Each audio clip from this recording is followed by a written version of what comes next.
Thank you, Jude. I appreciate that.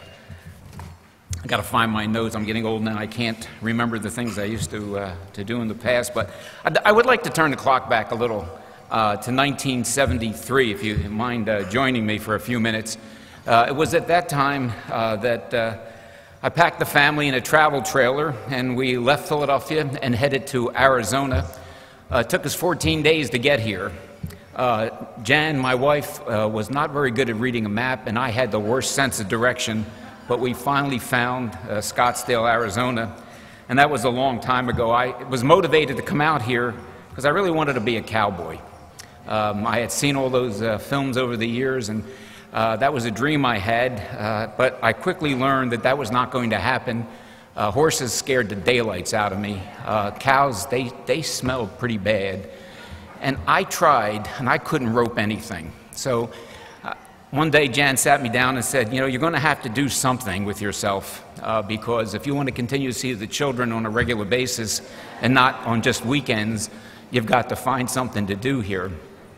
And with that, Greater Phoenix Enterprises was founded. We found it in the bedroom of one of the children who we put out of the bedroom and shared it with his brothers. And he hasn't talked to me since, and that's how this all began. 1973, Scottsdale was a very different town. The whole city had less than 60,000 people. And many of those people thought that Shea Boulevard, myself included, was the northern boundary of Scottsdale. The 101, as you know it today, didn't exist. This beautiful facility wasn't here. This was cotton fields and a lot of vacant land. I remember asking a neighbor, because I was desperate to find Italian food. I love to eat Italian food. And he thought about it, and this was 1973, and he sent me downtown Scottsdale to a restaurant called Los Olivos. And it was very interesting because I had never seen an Italian chimichanga in my life. But that was the first time that I was exposed to Mexican food, and I wondered about, did I make the right choice coming to Arizona? And I can tell you that I certainly did. GPE has been around now for 37 years, and I'm proud to say that we have played a small role in a lot of the development and activities that have happened here, from development projects in Scottsdale to a lot of the commercial projects, and David will spend a little bit more time discussing that. But the last few years have seen many changes, and some of them not so good. We've experienced some tough times. But if you take a look around this room, there's an abundance of talent. Different professions, different fields.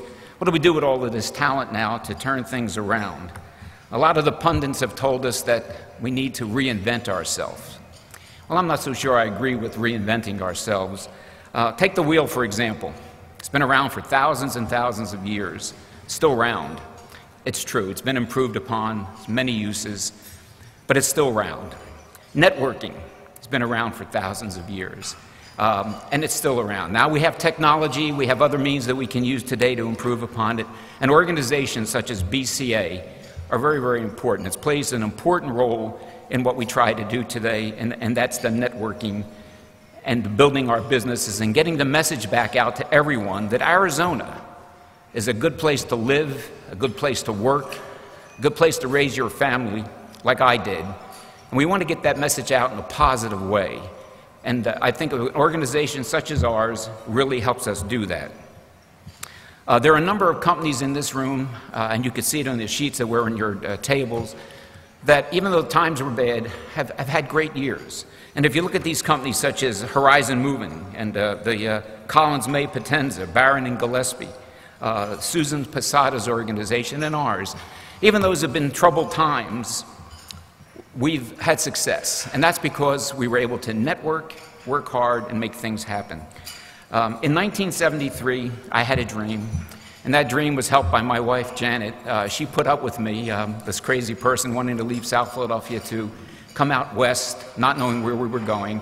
And with her hard work and dedication, she's helped make this company grow. If it wasn't for her, I don't think I'd be standing here today, and I just wanted to acknowledge that. I'm proud of the people that work for us. A lot of them around here today, you'll meet them. They've done a great job. They've kept us in business for 37 years. And I'm proud to say that we still have the first employee I ever hired 37 years ago still working for us. I haven't seen him in a long time, but he claims that he comes to work all the time. And that's not true, he does. He's still with us after 37 years. Now, I've chatted a little bit about the past and what's happened here in Scottsdale and GPE. That's the past, and that's wonderful, but the future is important. And I would like to introduce you to the future. Was a young man we put out of his bedroom many, many years ago so that we could run a business. And today now he is the president of GPE. I'd like to bring him up. He happens to be my son. Both he and Scott, who are with us in the business, are two men that I'm very proud of. I'd like to introduce the president now of GPE, David Genovese.